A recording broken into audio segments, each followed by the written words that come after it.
जय हो करौली सरकार की, जय हो कामाख्या माता की, जय हो शिव शक्ति दरबार की, बोलो राधा रमण हरि बोल। आप सभी को मेरी तरफ से जय बाबा की, जय माँ बाबा की। मेरा नाम हर्षिता गोला है और आज मैं आपको बताऊंगी कि मुझे दरबार के बारे में पता कैसे चला था। मैं साल 2019 तब से मेरे को काफ़ी ज़्यादा परेशानी रहने लगी थी। परेशानी कभी और किसी वीडियो में बताऊंगी कि हाँ क्या परेशानी थी।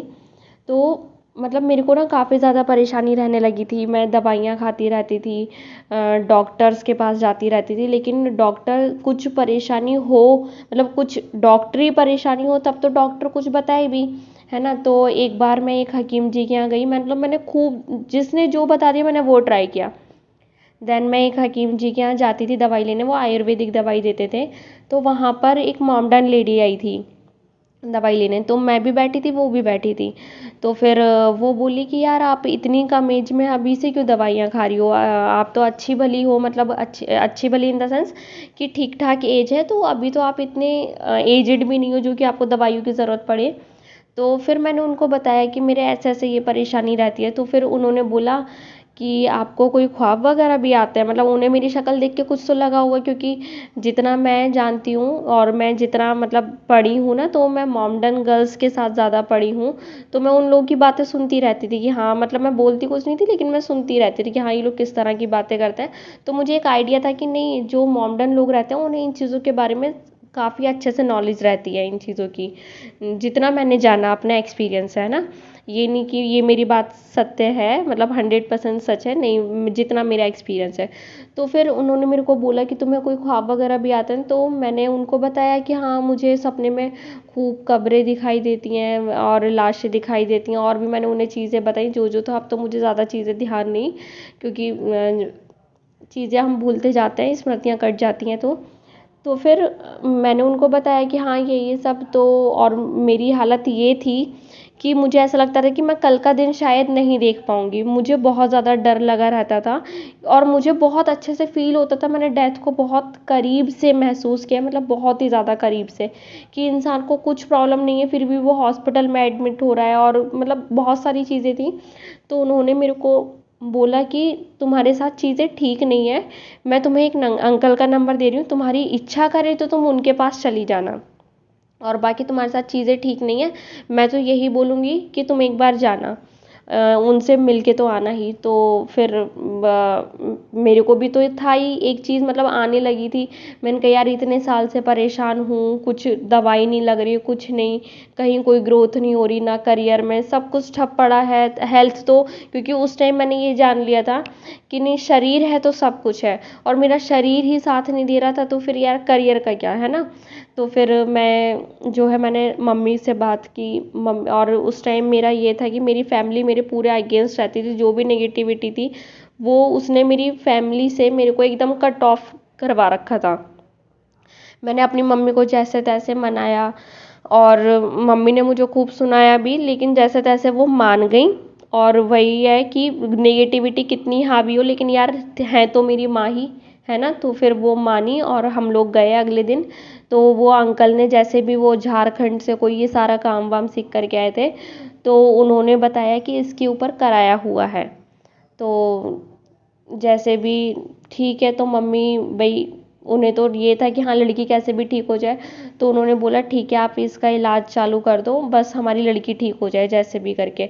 लेकिन वही मेरे दिमाग में कि ये था कि नहीं, मतलब क्यों, कौन क्यों कराएगा, और मतलब मुझे चीज़ें समझ नहीं आ रही थी, क्योंकि मैंने बीटेक कर रखा है। तो बीटेक कर रखा हो या जो भी हो, आज की जनरेशन के बच्चे ना ज़्यादा इन चीज़ों को तवज्जो नहीं देते, या फिर मतलब ज़्यादा कि यार क्या फालतू की बात, ये वाली चीज़ें करते हैं। तो मेरे साथ भी यही था कि यार क्यों ऐसे, क्यों कोई, और फिर ये चीज़ें नहीं को होती कुछ भी ऐसे मैं करके ले रही थी। तो मैंने उन अंकल से थोड़ा मतलब एकदम स्मार्टली कि अंकल अगर ठीक है कोई मुझे बताइए कि किसने करा है।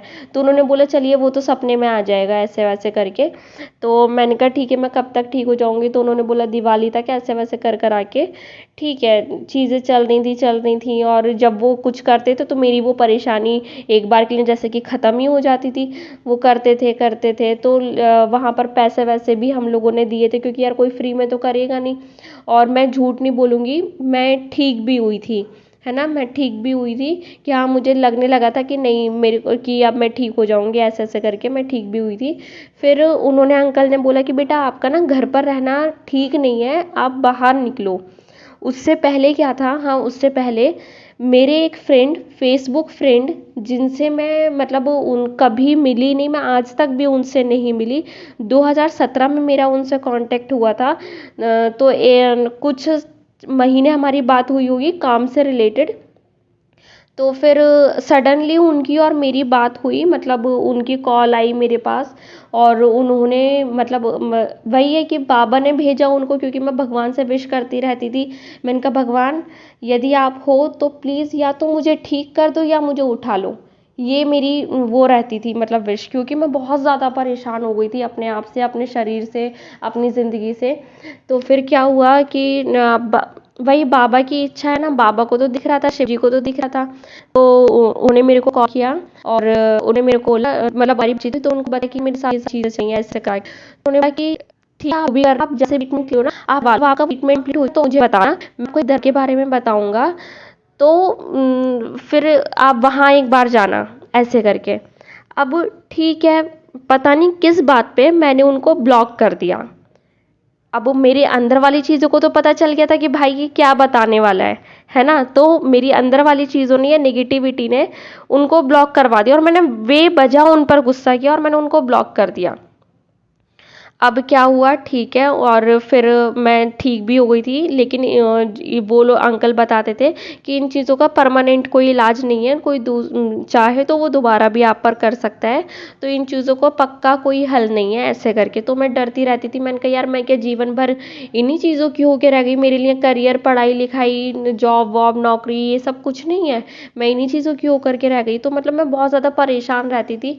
ठीक है चलो, उनकी उम्मीद पे दुनिया कायम है, मैंने कहा चलो ठीक है, देखा जाएगा, अब जो भी है जैसे भी है। तो फिर उन्होंने, अंकल ने, जब मैं ऑलमोस्ट ठीक हो गई थी, उन अंकल के हिसाब से कि मैं 80% ठीक हो गई थी, तो उन अंकल ने बोला कि बेटा आपका घर में रहना ठीक नहीं है, आप बाहर निकल जाओ जॉब वगैरह के लिए जैसे भी। तो फिर मैं बाहर आई, और मेरे पास जॉब भी नहीं थी, लेकिन घर से बोल करके आई कि नहीं मेरा जॉब लग गया है। तो मैं एक सीनियर के थ्रू आई थी, मतलब मेरी सीनियर एक रहती थी, तो उनके थ्रू आई थी। तो जैसे भी करके मैं यहाँ आई, मैंने जॉब ज्वाइन किया, और फिर एक सप्ताह बाद मेरे को फील हुआ कि मेरे पर दोबारा अटैक हुआ है, क्योंकि जो परेशानी मैंने झेली थी वही परेशानी मेरे पर दोबारा होने लगी, वही सारे सपने, वही सब कुछ, एकदम जैसे कि जिंदा लाश बिल्कुल। तो फिर मैंने उन अंकल को कॉल किया, तो वही कि यार ये लोग क्या होते हैं, ये जितने भी ये करने वाले होते हैं, उन्हें चाहिए होता है पैसा, है ना, और वो लोग ये चाहते हैं कि हमारे पीछे लगे रहें कि हमारी मन्नतें, क्योंकि उन्हें लगता है कि बस हम ही हैं इनका सॉल्यूशन करने वाले, ऐसे करके वो खुद को एक बार के लिए शायद भगवान समझने लगते हैं। क्योंकि मुझे जितना एटीट्यूड लगा यार उनका, मैं उस हिसाब से बता रही हूँ, क्योंकि उन्हें लगता है कि नहीं अब ये हमारे पीछे आ गए हैं, तो अब ये मतलब जैसा भी है, आप समझ रहे होंगे मैं क्या कहना चाह रही हूँ, मेरे पास शब्द नहीं है इन चीज़ों को कहने के लिए। तो बाकी वो अंकल अच्छे थे यार, अच्छे क्या, वो उनका हम उन्हें रुपए दे रहे हैं, वो हमारा काम कर रहे हैं, तो दूसरा बंदा भी हमें बनाए रखने के लिए हमसे प्यार से बातचीत करेगा। ठीक है चलिए जो भी है। तो क्या था कि ये सारी चीज़ें हुई, मेरे पर दोबारा अटैक हुआ, मैं बहुत ज़्यादा परेशान। मैंने अपने पापा को इस बारे में कभी भी नहीं बताया था कि मेरे साथ क्या चल रहा है, क्या नहीं चल रहा, क्योंकि घर में वो लोग मेरे को एक आंख नहीं देखते थे, मेरे मम्मी पापा, मेरे भाई बहन, और वो गलती उनकी नहीं थी। मुझे एट अ टाइम बुरा लगता था, लेकिन मैं तभी भी समझ पा रही थी कि नहीं कुछ तो गलत है। मेरे मम्मी पापा मुझसे बहुत प्यार करते हैं, मेरे भाई बहन भी मुझसे बहुत प्यार करते हैं, लेकिन ये चीज़ मैं कंफ्यूज थी कि ये लोग ऐसा मेरे साथ क्यों कर रहे हैं। तो मैं पापा को किस मुंह से बताती कि मेरे साथ क्या चल रहा है, क्योंकि पापा भी अपनी लाइफ में बहुत बिजी, परेशान, सारी चीज़ें। तो मैंने उस दिन पापा को कॉल किया, मैंने सारी चीज़ें बताई, ये वो सारी चीज़ें सब कुछ खुल के बताया। तो वहाँ पापा भी परेशान। फिर मुझे ध्यान आया कि नहीं यार, वो जो मेरा फ्रेंड था फेसबुक वाला, वो मुझे कुछ बता रहा था कि जब आप वहाँ से ट्रीटमेंट कंप्लीट करवा लें तो आप मुझे बताना, ऐसे करके। तो मैंने अपने उन फ्रेंड को कॉल किया, और मैंने उनको बोला कि यार आप मुझे कुछ बता रहे थे, प्लीज़ आप मुझे बता दो। मतलब मैंने बहुत छोटे मतलब छोटे मुंह से कहा, या मतलब बहुत दुखी दिल से कहा। मैंने कहा प्लीज़ आप मुझे बता दो, मैं बस ये था कि कहीं से कुछ मिल जाए, मैं ठीक हो जाऊँ, मैं बच जाऊँ, ऐसे वाली चीज़ थी। तो मैंने उनको बोला, तो मेरी जो नेगेटिविटी थी वो उनके पास जा कर के उनको रोकने लगी थी। आपको शायद ये चीज़ ना थोड़ी ऐसी लग रही होंगी, लड़की क्या बोल रही है कि उसकी नेगेटिविटी उसके पास चली गई। नहीं, नेगेटिविटी रोकने की कोशिश करती है।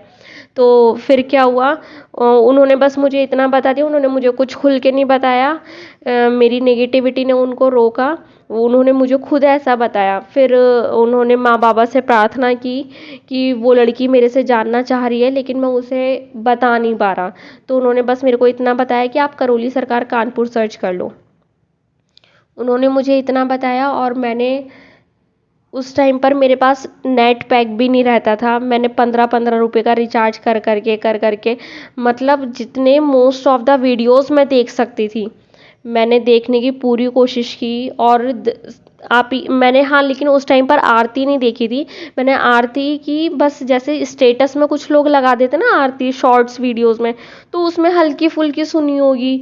तो ना तब भी मेरा दिल बहुत ज़्यादा कि रोने रोने जैसा सा होता था। तो वो 60 सेकंड की तो वीडियो होती है ना, उसमें सिर्फ मैं इतना ही फील कर पाती थी कि रोने रोने जैसा सा लगता था मुझे। और तो बाकी जो गुरुजी चिकित्सा कर रहे होते थे, मैं वो वाली वीडियोस देखती थी। मैंने कहा अच्छा यार ऐसे हो रहा है, अच्छा यार ऐसे हो रहा है। तो ऐसे ऐसे करके तो मतलब जो मेरे को परेशानी रहती थी ना शरीर में, वो ऐसा लग रहा था जैसे धीरे धीरे ठीक हो रही है, धीरे धीरे ठीक हो रही है। मतलब मुझे बहुत आराम सा मिल रहा था। और जो मेरी नौकरी छूट चुकी थी, मतलब मैं दोबारा कहीं इंटरव्यू देने गई तो मेरा वहाँ पर भी हो गया था। सिर्फ मैं माँ बाबा का नाम लेकर के गई थी और हो गया था। मतलब दरबार जाने से पहले ही ये चीज़ें हो गई थी। और मैं बड़ी ही शुक्रगुजार हूँ मेरे माँ बाबा की कि मुझे नवंबर के एंड में पता चला था, 21-22 नवंबर के आसपास मुझे पता चला था दरबार के बारे में। और 1 महीने के अंदर अंदर मुझे बाबा ने दरबार बुला लिया। मैं सही ही में इस चीज़ की बहुत ज़्यादा शुक्रगुजार हूँ। खैर, मैं बाबा को छोटी छोटी बातों पर भी धन्यवाद करना पसंद करती हूँ। लाइक मैं ऑटो से उतरी, ऑफिस जा रही हूँ, ऑफिस ऑटो से उतर के ऑफिस जाने का रास्ता 5 से 10 मिनट का है। तो आज जैसे मैं गई थी तो छाँव थी, है ना, धूप नहीं थी। तो मैंने माँ बाबा को, मतलब अब दिल से निकलता है कि नहीं माँ बाबा यार थैंक यू कि आपने छाँव करवा दी। ऐसे करके ऑटो मिल गया तो हाँ माँ बाबा थैंक यू यार, ऑटो मिल गया मुझे, टाइम से पहुँच जाऊँगी अब। तो ये वाली चीज़ें करके, क्योंकि अब जो है वही है। और मैंने दरबार, लोग कहते हैं कि मतलब जो अभी दरबार से सही से जुड़े नहीं होते, वो लोग देखते हैं अच्छा इतना महंगा खर्चा है, ये है सारी चीज़ें, मतलब वो महंगे खर्चे को देखते हैं, सारी चीज़ों को देखते हैं। लेकिन अगर आप में श्रद्धा है ना, जिस दिन से आप में श्रद्धा आ गई, आप नमन कर रहे हो, हवन कर रहे हो, या दरबार को मतलब दरबार की कोई प्रोसेस भी नहीं की है, या फिर आप दरबार एक भी बार नहीं गए हो ना, अगर आप में श्रद्धा है, ठीक है, आपके वहीं से प्रॉब्लम्स का सॉल्यूशन होना शुरू हो जाएगा। आप जैसा माँ बाबा से अरदास करोगे, चीज़ों का सॉल्यूशन होने लगेगा। अपना दुखड़ा माँ बाबा के सामने रखोगे ना, चीज़ों का सॉल्यूशन होने लगेगा। पहले मेरे को कहा जाता था, चलिए ये कभी और बताऊंगी, ठीक है। तो मतलब ये मैं ऐसे, मुझे दरबार के बारे में पता चला। फिर जब हमें पता चला, माँ बाबा ने बुलाया, तो मैं और मम्मी हम लोग दरबार में चले गए थे। और बाकी आप आने वाली वीडियोस में और भी पाएंगे। मैं अपने अनुभव भी बताऊंगी, और भी लोगों के अनुभव बताऊंगी, क्योंकि मैं काफ़ी लोगों के कनेक्शन में हूँ। और क्या क्या दरबार में चीज़ें होती हैं, आपको एक टू द पॉइंट जानकारी प्रोवाइड करूँ। और ठीक है, जैसा माँ बाबा करवाएंगे, है ना। तो जय हो करौली सरकार की, जय हो कामाख्या माँ की, जय हो शिव शक्ति दरबार की, बोलो राधा रमण हरि बोल। जय बाबा की।